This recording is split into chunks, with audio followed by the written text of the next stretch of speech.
En Éthiopie, les autorités locales ont démenti les informations selon lesquelles Al-Shabaab opérait dans la zone de Bélé, dans la région d'Oromia, et aurait tué plusieurs policiers dans la zone. Ce démenti est fait après que la Commission éthiopienne des droits de l'homme, dans un rapport de 130 pages sur l'enquête nationale sur les personnes privées des libertés publié le 21 mars 2024, a indiqué que les défis en matière de sécurité dans la zone de Bélé incluent la formation d'un groupe terroriste appelé Al-Shabaab.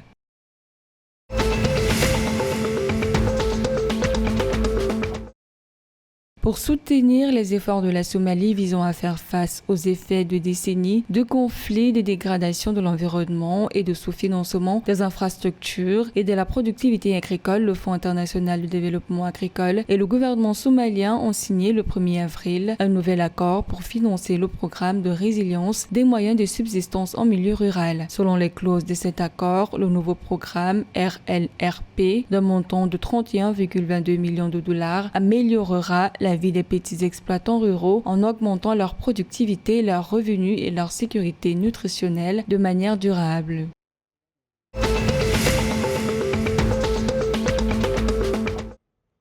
Les autorités kenyanes ont le 1er avril annoncé qu'elles vont désormais permettre aux entreprises privées qui entrent sur le marché de la distribution d'électricité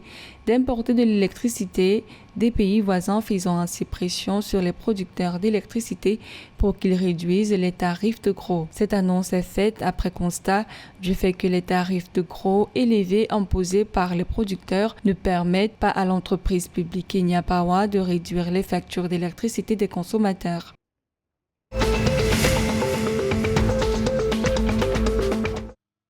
Le gouvernement ougandais a construit 12 entrepôts dans le district de Toronto pour un coût de 11,3 milliards de shillings afin de combler les lacunes de stockage dans le pays. Les dites unités ont été construites par Uganda Property Holdings Limited dans le but de récupérer au moins 1,5 milliard de shillings de bénéfices par an grâce au loyer.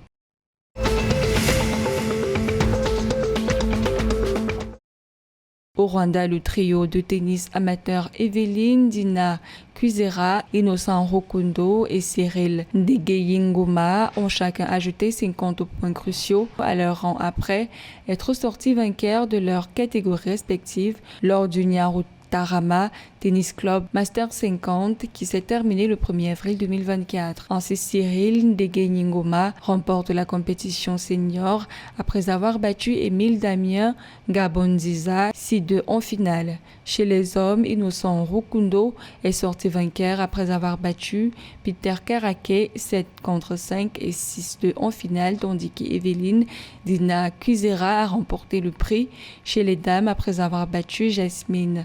Owamwezi 9-4 en finale.